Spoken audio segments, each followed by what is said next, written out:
What up, what up, what up? I'm doing another video because I did one maybe about a year or two back for the Super Console X. Well, this is a new one I got. As you can see, this one's got 116,601 games. So I'm just going to do a quick review. I'm not going to go through each one. That'll be on a different video. But if you have the money, I bought mine on Amazon. The one I bought before that, I bought off eBay. They're pretty inexpensive. I mean, I think I paid like $100 or so. And I got the 256 gigabyte one, so it has a lot more. The other one I had before, I think had 60,000 games, something around there. Yeah, so this one's got a little bit more. With 116,601 games. So I'm just going to breeze through the different categories and show you which ones. If you watch the other video, there are some ones that are on here that weren't on the other one. But so you got a favorites, which means you can add your favorites. You know, like this way you don't have to cycle through hundreds and hundreds of games. You can kind of save them here in your favorites, which is pretty cool. First off is the Amiga. This one came out in, I think, 1985 is what it says, or 95. Anyway, 85. This one's got 4,278 games. So I think this one was what they had in Europe, I believe. And the Amstrad CPC is when it came out. I think 84 is what it says. Yeah. So this one's got 112,000. No, sorry, 11,230 games. Damn. There's a couple arcade ones. This one is arcade, so I think this one has like arcade basics, which is like you can click on it. Yeah, like just a couple of games, you know. Cycle through. Oop, wrong one. Defender. See, there's the Atari 2600, which every time somebody says Atari, this is what they usually mean. Even though there was tons of Atari systems, the 2600 is what people remember when you say Atari. Let's see, there's the Atari 5200, came out in '82. I actually have this one, and the 6200. Sorry, 2600. Yeah, this is a monster console. It's pretty big. The 7800. I don't have one of these, but it doesn't matter because I got I got one here. So the Atari 800. This one came out in '79. It's got 5,494 games. Shit. The Atari Lynx. This is actually the first handheld by Atari. I think first and only. And this one came out in '89, and it actually was in color, which is pretty cool. I mean, you may not think of it as that big of a deal, but you know, back at the time, you know, we had the Game Boy and we had like the little Game & Watch that were like that black and white or green screen. So this one I mean, it was drab color, but it was still color. So I believe this is all 76 games that came out for the system. So that's pretty cool. The Atari ST, I have no idea what this is, but you know, it's another Atari computer system. Atomic Wave, I think this is like a little, some kind of system, I don't know, but it's got like 7 games on it. The Commodore 64, I remember having this as a kid. Just thought it was cool because it had a keyboard, and I don't know, it was before the whole computer, like, I mean, not the whole. There were home computers, but not everybody had one, you know what I mean? And if you had one, you didn't know what to fucking do with it, unless you were like a computer genius or some shit, you know what I mean? It was like, you know. ColecoVision, this one was actually not on the previous video, the other Super Console X. I think because this one's a Pro, so it's got a few more games on it. ColecoVision, this one is really good. It has a lot of games that the Atari had, but just does them in a little bit better. Let me see, Capcom Play System This one's got 34 games. It looks like a Capcom like multi-cade where it has a whole bunch of games on it. Here's the part 2 of that. This one's also got 40 games on it, so that's pretty cool. That's new. Dreamcast got 23 games on it. Sega Dreamcast. This is the Famicom, or the family computer, what the Nintendo, the original NES was called in Japan. So it's got 2,741 games. This one's also another arcade kind of thing. It just has this little P symbol, whatever, but this one's got 6,670 games. It's a lot. This is the Famicom Disk System, which back in 86, 87, Japan came out with this, and it basically it has games like for the Nintendo, but they're on floppy disks, and you can see there's a little disc reader there. We actually had floppy disk, which was way ahead of its time. Stuff like that didn't come to America for another few more years, but they had this in Japan in '86, so go figure. Game & Watch. These were little handheld games, kind of like the Tiger Electronic games. Let me see. Click on. You can check some of those out. There's not that many. See, like little handheld games. The little do kind of basic shit, but. Game Gear. This one came out in 1990. This one was also Sega's first handheld, and this was in color as well. Not the best color, but I mean, compared to the Game Boy, this one was like, I remember playing Mortal Kombat and thinking, oh shit, I'm playing Mortal Kombat on a handheld device and it's in color. But now it doesn't hold the test of time. I actually have a couple of these in a little like case with the games and shit. So. But 497 games. I don't think there was that many games that came with the Game Gear when it originally came out. But I think a lot of those might be like homebrews or some shit. But the Game Boy, the most popular and best-selling handheld game device of all time. This one came out in 1989, and it's still popular to this day. Believe it or not. The Game Boy Advance, it came out a little bit later in 2001. And it was the upgraded version of the Game Boy, and it was actually the last iteration before the Nintendo DS. This one's got 2,954 games on it. It's pretty interesting to check that out. Game Boy Color, and this came out in '98, and this was also an upgrade.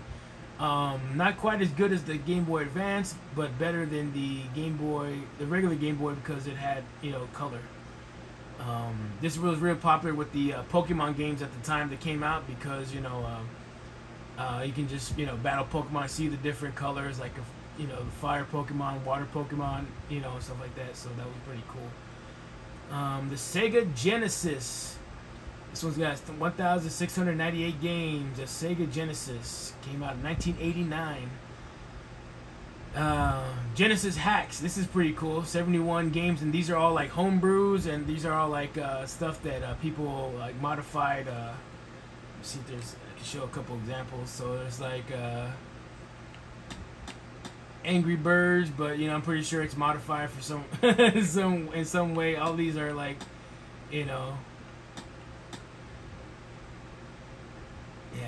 like Contra Force Enhanced Edition, So it's a Sonic game where you play as Eggman. It's pretty cool. In television, this one wasn't on the other console that Super Console X that I did. Another kind of like Atari type system. This one's got 158 games on it. This one, I had to say this one between the Atari 2600, this one, and the ColecoVision. I put ColecoVision number 1, Atari 2600, and then television. Just in quality of the games, you know what I mean? Like, let me see. Then so we got MAME. This is like arcade. I forgot what MAME stands for. Like something arcade, something, I don't know. Anyways, this has got 1,928 games on it, and then they're just arcade ports put onto a kind of like how those new game systems you buy at Walmart, those one-up games, you know, kind of like that. The Sega Master System. This is actually before the Genesis. It's, you know, this one was going head to head with the Nintendo for a while. It was pretty quickly outdated and essentially taken over by the Sega Genesis. Here's another Sega Genesis. I think this one is the Mega Drive version. Well, that's Ace in the picture, Sega Mega Drive. So the Mega Drive is actually what they called it everywhere else but America. So like Europe and Australia and all that stuff, that was called the Mega Drive. So, and here's also a Mega Drive, 504 games. This is the Japanese version, so a lot of these games are going to be in Japanese. So I guess this one would be the European console, and then this was the Japanese Mega Drive. So I'm curious to see what, because see there's 504 and there's 2000, so there's a big difference in games. So I'm interested to see that. MSX2 is another Microsoft gaming system back in the 80s. Another one here, MSX2. I guess this is a more upgraded version. Came out a couple years before the other one. The Nintendo 64, 257 games. This is one that a lot of the millennials remember, that they have, you know, other than the PlayStation. They'll, you know, a lot of people are, oh, I remember this Nintendo 64, you know. Some good games, a lot of shitty games, I ain't gonna lie. But it's a great thing. Naomi, I have no idea what this is. It's a Sega Naomi. I never, you know, the other one had it, and I don't remember how many games it had with it, but I mean, this one's got 5 games. The Nintendo DS, 554 games, so that's more significant than the other one. The other one I had, there wasn't that many games on it. This one's got a buttload more, so this is the more upgraded Nintendo, the predecessor to the Switch. Neo Geo, this is the CD version. So this one's got a lot of like Art of Fighting, Samurai Showdown type games on there. Neo Geo, SNK games. This is the Neo Geo cartridge system, which the cartridges were pretty damn big. They're about the size of a, you know, maybe a little bit about the size of a textbook, like a, you know, and 265 games. This is the original NES from 1985, the one that caught fire and brought back the gaming industry as we know it. If it wasn't for this thing, who knows? There might not be Xbox Ones, PlayStation 5s, or all these, you know, 1,500 games on that. This one has actually got me pretty curious. Nintendo game hacks. So this is where people go in and they, you know, hack Nintendo games like Super Mario Brothers or, you know, whatever, and they change it up. So, you know, instead of like Mario, you're gonna be like, you know, the princess or Toad or something like that. So it's this one's gonna be pretty cool to explore and check it out. And like I said, that'll be another video. Neo Geo Pocket, I actually have one of these. I have a regular one and I have the color. They're from Neo Geo. They're a handheld color. These actually kind of are pretty on par with the Nintendo, the Game Boy Advance, in my opinion. They're pretty similar. Maybe kind of like in between a Game Boy Color and a Game Boy Advance. The Odyssey from 1979. This is the Philips Magnavox Odyssey. This is like one of the original OG video game consoles that, you know, I mean, it's very, very, very, very basic. It's got 116 games on it, which I'm kind of curious because I don't think they made that many. So I'm pretty sure a lot of these are just, you know, ones that people made for this thing. But it's pretty cool. Open Beats of Rage, 132 games, and I don't know what this is. I think it's just random like ports from you know, TurboGrafx 16. This is another game system from the NEC PC Engine. So a lot of good games. My favorite game on there is the Splatterhouse games. TurboGrafx CD. This is back when this one came out in '88 when they were trying to, you know, compete with the cartridge, like the Nintendo, Sega Genesis, and they say, hey, well, you know what, let's jump forward and get a CD system, yeah, you know. And Pokemon Minis, little handheld Pokemon mini games, 43 of these little bastards, and that's kind of cool, I guess. Raspberry ports. This is, I guess, just, I guess from the Raspberry, like, what's it called? I don't know. There's like a little thing where it's like, for like, what's it called? Emulators and stuff like that. So I don't know. I can click on it to check it out. So there's like some basic games. Doom 2.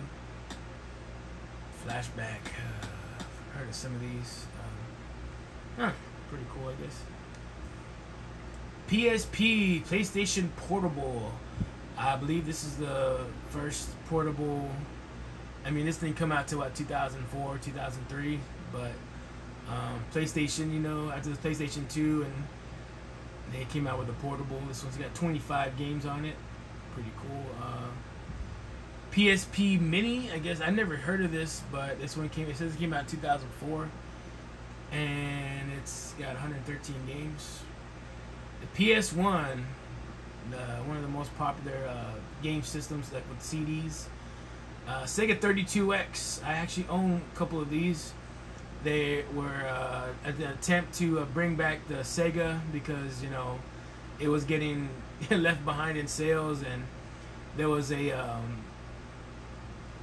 it was just a failed attempt to rejuvenate the Sega. So, but a lot of people didn't want it because it's like, well, I gotta buy a Sega and I gotta buy this fucking thing, or I already have a Sega, now I gotta buy this thing and attach to it, and it's like, nah. Sega CD, this one's got 95 games. The last one only had I think 3 or 4, but this one's got, and it's got quite a few games on there. So let's see, it'd be interesting to check this out on a video. Interesting. Super Famicom. Well, if you remember, the Famicom was the family computer for the Nintendo. Obviously, this is the Japanese version of the Super Nintendo, the Super Famicom. This one's got 14,384 fucking games. Man, that's a lot. And I'm gonna have fun exploring that. SG-100 Sega. This one came out in '88, and I guess this was a attempt at a I believe these were only issued in Japan. I don't think these ever made it to America. But this one's got 202 games. The Super Nintendo, SNES, the SNES. This one's got 3,742 games. Jesus Christ, that is a lot. The Super Nintendo hacks. This one is going to be fucking fun. Because if the Nintendo had some good hacks, I can only imagine what kind of hacks they have for this. It's gonna be good, and there's 380 of them to choose from, so I'm excited. I'm like a little schoolboy. Super Graphics. This was a machine that you had little. The games were actually little cards. They looked like thick credit cards, and you would stick them in, and that's how the games would load and stuff. And 319 of those bad boys. Vectrex. This is an old.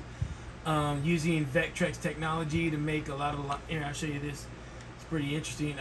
It was actually the screen and the whole everything was like attached together. But if you can look from the pictures, like it's, you know, these little, you know, believe it or not, this was like high technology back in the day. There was like, oh my god, this is like, you know. And I mean, this was considered high tech, you know, like, oh my god, this is like the future of gaming, and it's literally just a couple of lines. See, and you know, I mean, but I mean, you know, this one was like, oh, it's 3D. Look, you know, it's like you're in a video game. It's like there's what, 6 lines on the TV screen right now. Yeah, some of the best knowns for this one is the Star Trek and the Star Wars games. Those are pretty fun on here. Also, they have a version of what's that game called? Can't think of it, but there's another game on there that's pretty fun. Virtual Boy. The almost not really virtual reality Nintendo came out with that just causes headaches and eye strain, and yeah, this fuck this machine. 31 games for that. The Wonder Swan, I actually own one of these as well. It's a handheld game.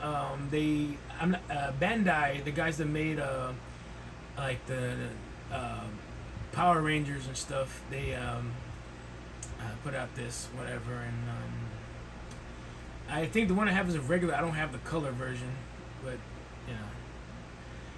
Sharp X 68,000. There's 3,245 games for this bad boy, and another computer gaming system from the 80s. Sinclair, I've heard about this one. Let me see. There's one. This one's got 1,171. This one's got 20,960. Holy. Sorry, I'm sorry. I read that wrong. 209,000. No. 20,960. Yeah, okay, I read it right. Yeah, that's a lot of fucking games. Either way. The Spectrum Sinclair. Interesting. And we're back at the beginning.